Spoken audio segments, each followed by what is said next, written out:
Hey soldiers, has Sam Bankman-Fried and the whole FTX scandal, has that permanently damaged crypto's reputation? Can it come back from this and be looked at widely as a viable investment alternative?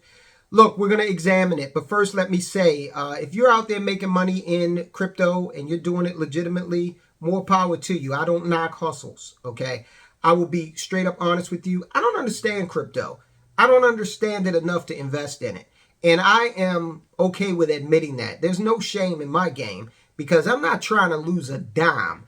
And one of the reasons why this whole scandal was allowed to go on for as long as it did is because you had certain individuals, most notably from these institutional investment organizations, that were too afraid to say they didn't know what was going on. They didn't understand. Okay, you had people that were unwilling to say that, and they ended up losing their customers a lot of money. We'll get into that right now.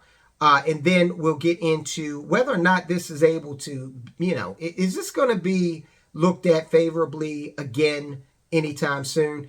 Let's attack, yes, I said attack, the institutional investors first, because these are the folk that are out there who've been entrusted to handle pension money a lot of times. And a lot of pensions got bit badly by Sam Bankman-Fried and his Ponzi scheme. Some of the biggest institutional investors are starting to measure their potential exposure to FTX, one of the world's largest cryptocurrency exchanges, which filed bankruptcy a couple of weeks ago. Those institutions include the Ontario Teachers Pension Fund. Now, this pension fund controls a lot of money for a lot of people.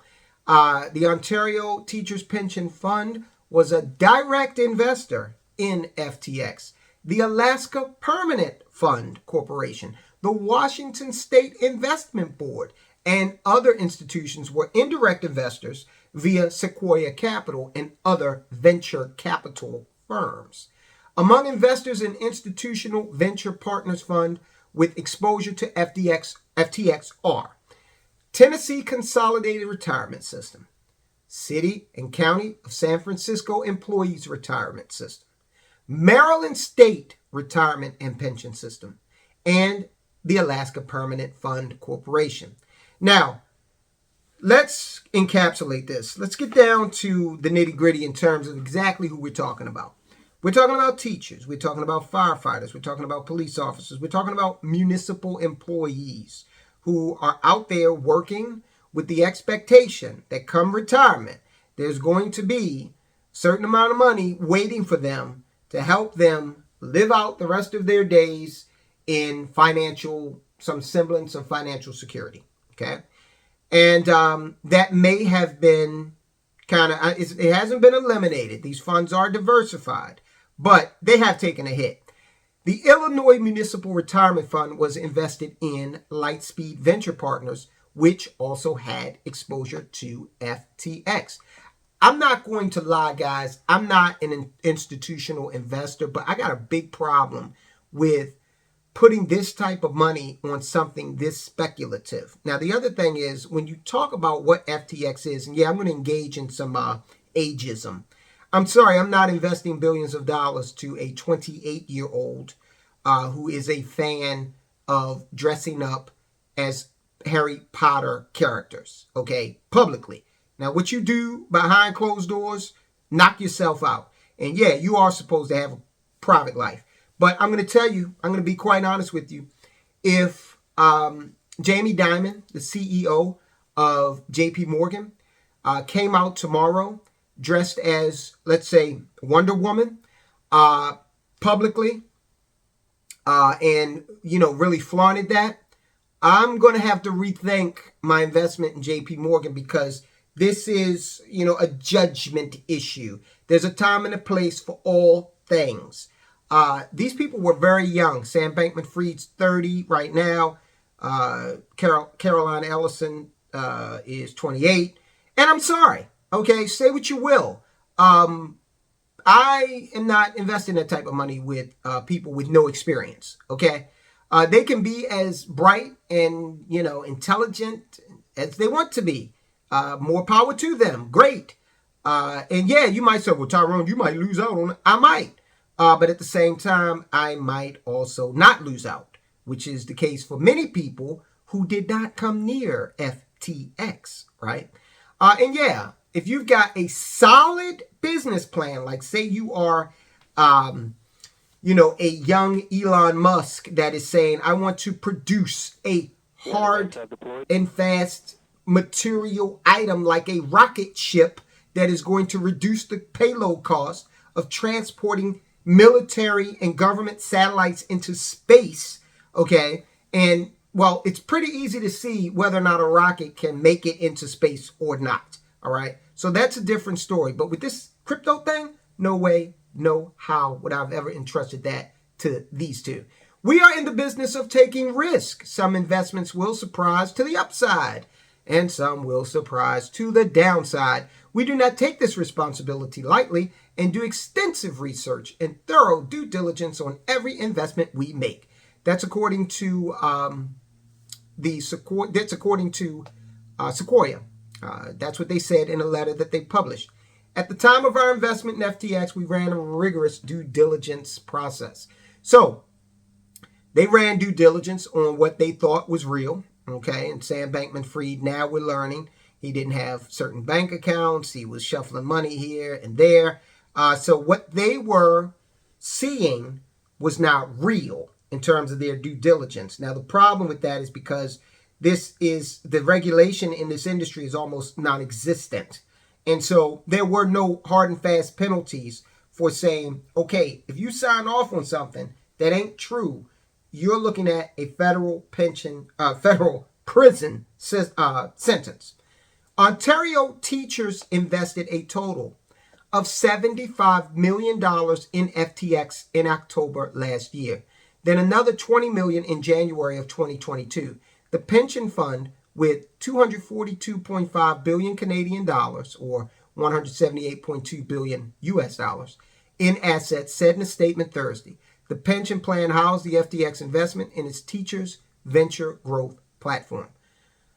The Ontario Teachers Fund reported a 1.2% gain for the 6 months ended June 30th for the overall portfolio. So we have yet to ascertain what the loss or gain looks like because FTX, of course, imploded after that period. So will it take them down? Absolutely not. It won't. But I'm going to tell you why some pension fund managers are starting to look askance at crypto investments.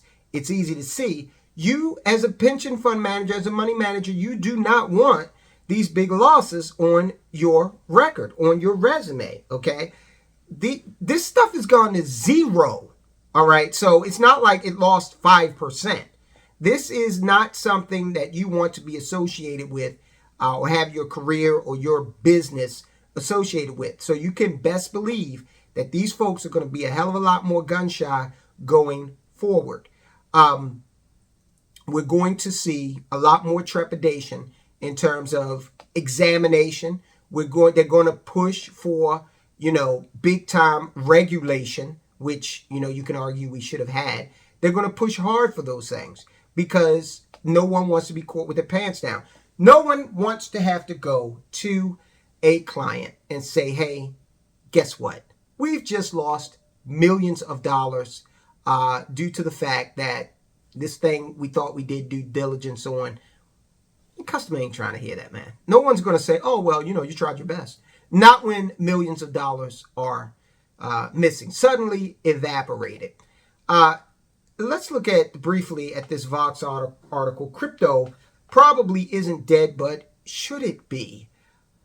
Crypto is the cat with 9 lives, but some wonder if FTX might be the last life. It would be easy to write crypto's obituary right now. The technological ecosystem has never quite managed to justify the logic of its existence or reach the mass adoption its boosters have promised for years. The latest crypto winter is turning into a crypto ice age, with company after company appearing to be in trouble and at the very least facing questions about their stability. FTX's implosion has definitely caused reverberations, aftershocks all throughout that industry. Months of turmoil in the space have culminated in the spectacular implosion of crypto exchange FTX and the incredible downfall of its founder, Sam Bankman-Fried. His business operations have been revealed to be a disaster, and Bankman-Fried as a deeply unserious person and potential fraudster. I like the way they put that. Yes, he was an unserious person. He had this brand that he was cultivating where he had the wild hair. He was talking about effective altruism. Like, we're going to give all of his money away. Give all of your money away. And he wasn't giving it to the poor. He was giving it away. He was giving it to Bahamian restaurants that they said he was going in there having $10,000 lunches. Okay, he was giving it away to real estate developers, buying up real estate in the Bahamas like you wouldn't believe. All right. He even gave some to Toyota. He bought a Corolla to try to masquerade his true intents and riding around in the Toyota like, yeah, look at me, I'm so altruistic. So he was definitely giving away money. He just wasn't giving it to who he, pretended to be giving it to. Deeply unserious. That's an apt descriptor. All right, and I had mentioned this earlier, way back, maybe a year ago, but I like the way this author goes on to kind of identify this whole mania around this digital asset space. For those who have been paying attention to the sector, this sort of feels like waking up from a worldwide hypnosis. The metaverse thing, Mark Zuckerberg's metaverse, which is basically Zoom meetings with legless cartoons, never made sense, correct? It might make sense one day, but not in the fashion that Zuckerberg currently has it. It's a joke. I've seen better graphics on Nintendo back when we had it back in the 90s. Neither did this idea of images of pixelated punks and weird-looking monkeys worth millions of dollars as NFTs. Thousands of crypto tokens and coins spun up out of thin air have been revealed to be nothing more than magic beans. You know what? I wouldn't even give them the status of magic beans because in the Jack and the Beanstalk story, the magic beans did amount to something. I mean, you threw them on the ground and they did create the beanstalk. All right. And if I'm not mistaken, Jack was able to get up there and get some gold at the end of the day. So these things didn't even amount to that. Project after project has fallen apart, often taking customers' money with them. And then there's the multitude of outright crypto scams. So we've got the institutional investors that are, cooling to this whole thing. And we've got the actual people that work in the industry trying to cultivate these types of crypto products and services. They're also feeling, kind of spurned right about now. What happened with FTX and other major crypto collapses in recent months is bad for customers, bad for investors, and bad for the industry itself. Full stop. Venture capitalists are likely to think twice before investing in the next crypto project that comes before them. Interest from retail investors in the space is slowing down. We'll get to that in a minute. Some institutional investors previously skeptical of the space had opened up to it somewhat in recent years as prices climbed and it became clear there was money to be made. So we've got a whole bunch of folk on every facet of this saying, let's slow down. You don't want to be the last person in, but there's obviously a danger of going full throttle into it. So we've been going very slowly. One senior vice president at a major hedge fund told me. He asked for anonymity to speak candidly about the situation. We were actively interested 5 years ago, and now we're dabbling. Is it going to make institutional players more scared? It can't make anybody more comfortable knowing that one of your major counterparties is clueless. For lack of a better word, that's just terrifying. A trader at another prominent hedge fund said he hasn't spoken with anyone in traditional finance who thinks crypto is going to die, though he added that obviously expectations have been scaled back quite a bit. He admitted that in recent months he looked at Bankman-Fried and wondered how he and others were pulling off some of what was supposed to be this wild business success. Quote, there's a moment when I've been sitting here where I'm like, am I just actually a fucking idiot? I don't get it. How are these dudes making so much money? And now I'm like, no, actually, you understood exactly what was going on here, unquote. So again, questioning, not being afraid to question this and say, hey, I don't understand what's going on here. What was going on here, to be clear, is that a lot of fake money was being made up and a lot of real money was being lost. FTX downfall has caused contagion across the crypto industry, with other companies being caught in the crunch. Troubled crypto lender BlockFi, which Bankman-Fried said he would bail out in June, filed for Chapter 11 bankruptcy in late November as part of the fallout. There have been rumblings of more bankruptcies on the horizon, and U.S. exchange Coinbase has seen a significant drop in its market value. Okay, so you've got all kinds of folk within the space. They're just not enthused right now. You know, this has been a blow, okay? Knocked the wind out of some of them. Sure, I don't think this industry is going to die, but I do think that, you know, it needs to get up off of the mat, and that might be very slow. And this might actually wake people up to ask some more pointed questions about whether or not this thing has real staying power. Should it be in your portfolio, or is it just raw enthusiasm? Cointelegraph states that October saw the lowest ever daily trading volume for crypto products. So that again substantiates that, you know, some of that enthusiasm has waned, at least for now. So was this all orchestrated, you know, to drive enthusiasm around a CBDC and away from, you know, these independent players? Hey, look, it's 2022, guys. Anything's possible. Go back and watch a video we just did yesterday, and we talked about the CBDC and how one country in particular, the citizens of that country, are kind of resisting it, and how also right here in America, we're seeing the establishment of this digital currency that is sponsored by the United States Federal Reserve Bank.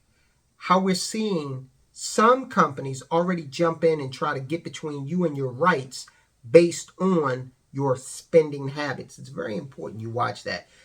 Guys, like, subscribe, check out this video. I'll talk to you soon.